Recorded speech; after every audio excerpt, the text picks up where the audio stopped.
Nak, mag-work na si mama. Iiwan na kita. Papayag ka ba? Papayag ka ba? Papayag ka? Papayag ka? Oo.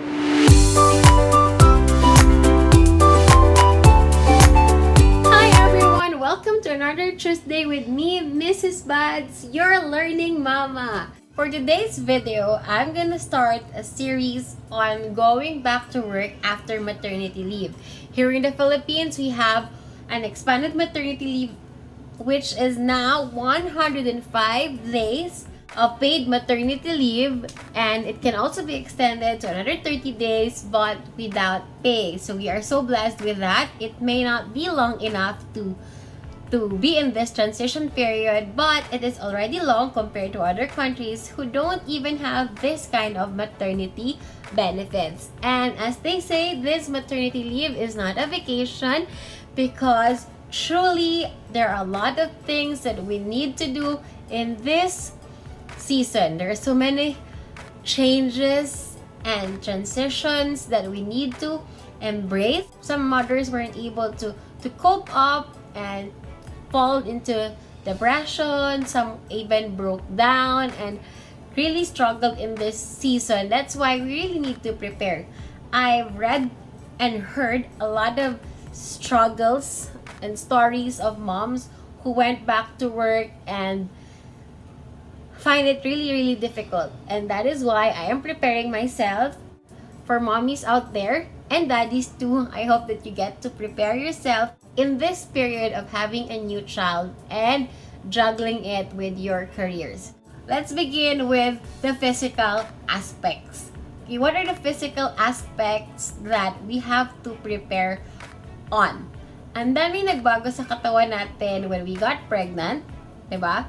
Like tumaba, nanghihingal, sakit sa likod, sakit sa balakang, sakit sa kung saan-saan. And then we have our breast being engorged because of milk and all these things. Our hormones are raging. We've got dark spots all over our bodies. We have breakouts or problems with our skin due to the hormones of pregnancy.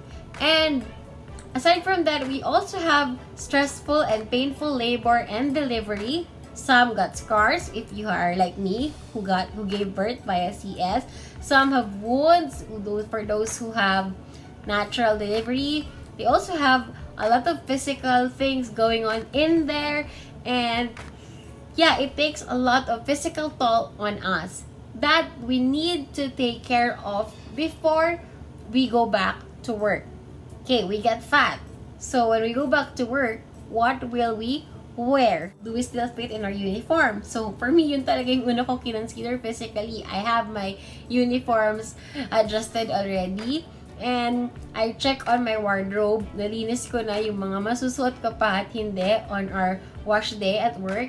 And strength, my flexibility, my stamina, it has been altered when I got pregnant. Mabilis akong mahingal because I carried a child in my womb for a long time, and medyo mabigat siya. And with that, syempre nahirapan akong huminga pag naglalakad ako. And now, I have to get back to my pre-pregnancy strength and stamina. So I do stretches now. I start walking already.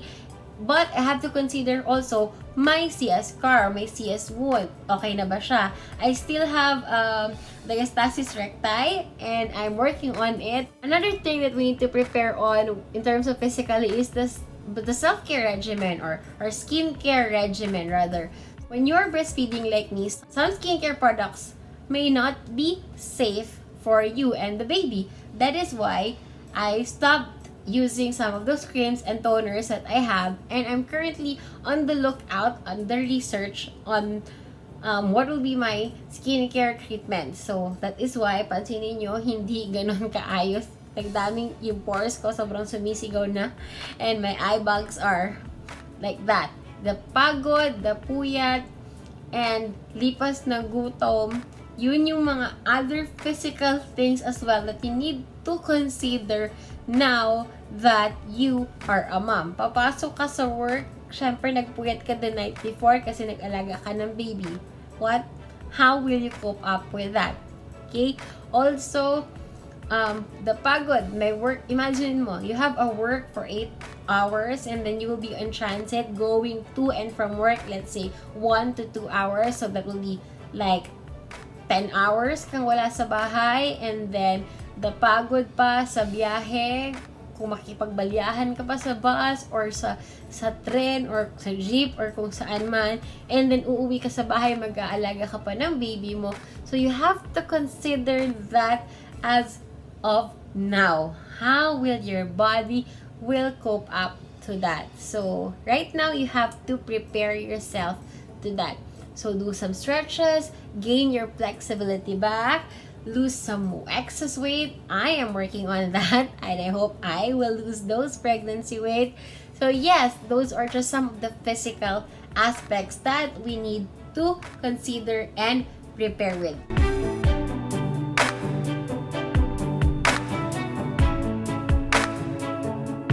Okay, next one, or number 2, the emotional aspect.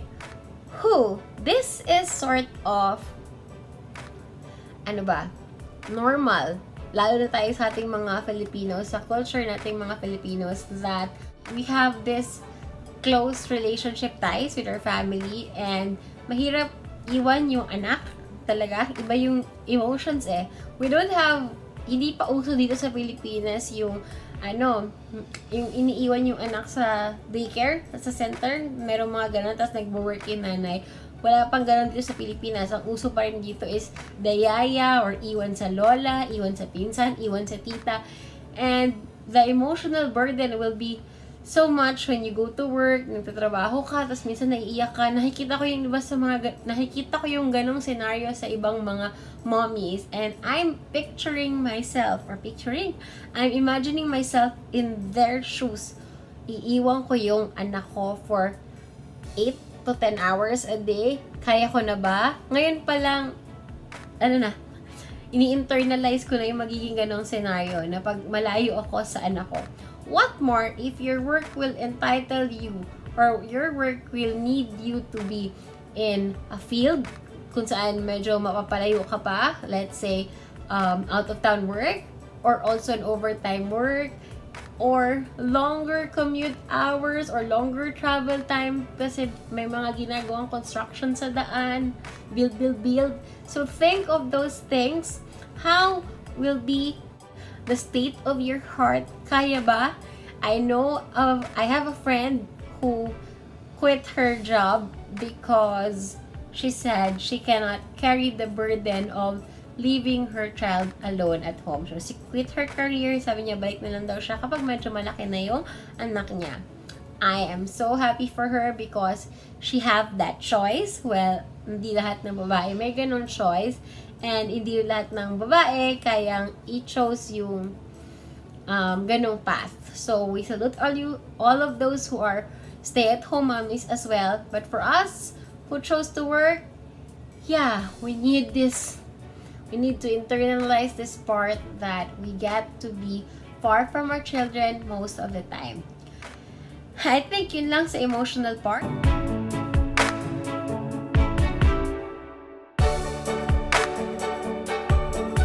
Next is the social aspect. They say that it takes a village to raise a child.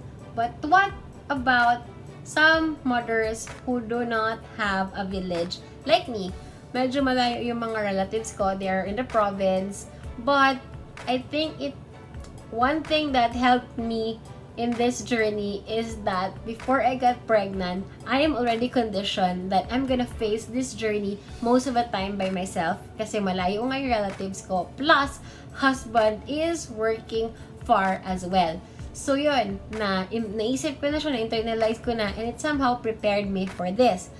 Also, you can check for virtual drives. That's what I did. I look for a virtual village. I joined social media groups of mommies, and that is where I feel like I am not alone in this journey. So that is my social preparations. And also, if you're a working mama, and then kung before merong mga coffee, samgyup, or hangouts after work, now you need to consider when to say yes and when to say no because you have a baby waiting for you at home. Also, sa work, diba, meron din mga social gatherings, social events. Think of how you'll be able to respond when these situations arise. Iiwan mo ba si baby kapag may mga parties pa after work? Or will you go home and tend to your babies? Paano yung arrangement nun? Okay? Also, your vacation leaves and your sick leaves, it will be different from before. Like, right now, yung sick leave mo, yung vacation leave mo, gagamitin mo na lang siya sa vaccination schedules ni baby or pedia visits niya. Yun yung mga dilemma ng mga mommies. And you have to consider that as well. Kung yung VLs mo before spent into travels, local travels, or travels abroad, now you have a baby to be left behind and you have to consider if you really have to go with your baby or you really have to go alone. So, yan yung mga bagay na dapat pinag-iisipan na natin ngayon pa lang.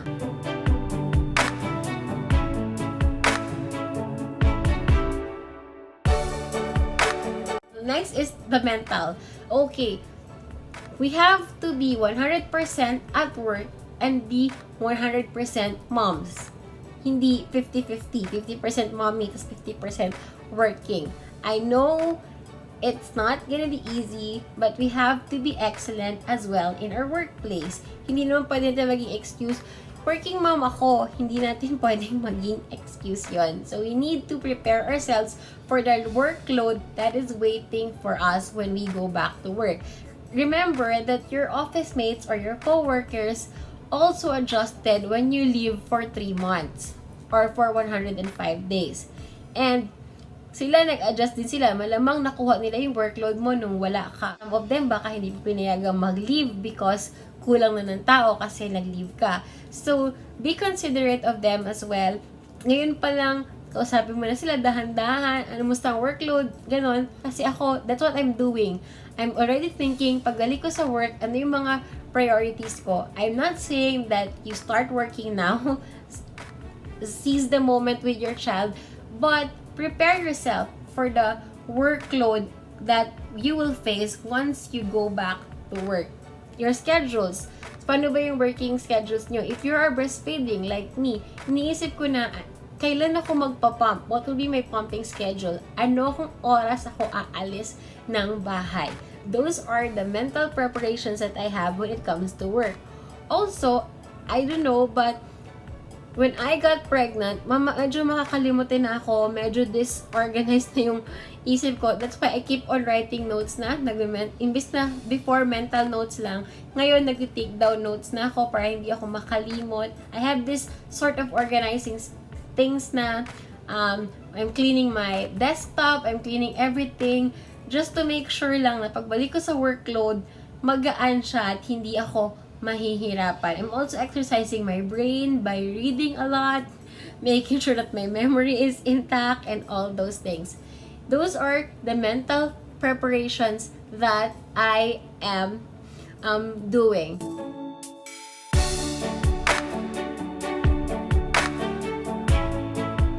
So, aside from physical, social, emotional, and mental preparations, ano pa kaya yung mga dapat nating paghandaan? If you have been a working mom for so long, kindly share with me some tips down below. I know that my experiences are limited, but these are just few of the things that I got to research, that I got to read and heard from working mamas. And based on my coursework when I was still finishing my master's in health and social science, I found out that postpartum depression or mothers who broke down after they gave birth is caused by a lot of factors, not only biological, which is normal and expected. The hormones will really change us. The hormones will cause us some stresses and struggles. But the social, the emotional, the physical, even financial aspects, I've found that in my research, really affect a postpartum moment, and we have to think of it and prepare for it in this new season, especially now that we are transitioning from being a mother to becoming a working mother. I hope that you get to learn from this video. If you're a new mom, I hope that you got to be enlightened as well. I hope that you will consider some things that I've said here in this video. And if you have a friend who just gave birth and about to go back to work, please feel free to share this video. I hope that you like this video, and if you do, please do give it a thumbs up. Next week, I'm gonna share with you the goals and the plans that I have before I go back to work. Please don't forget to subscribe and follow me on Instagram, The Learning Mama. I'll see you next Tuesday. Thank you for watching. Bye!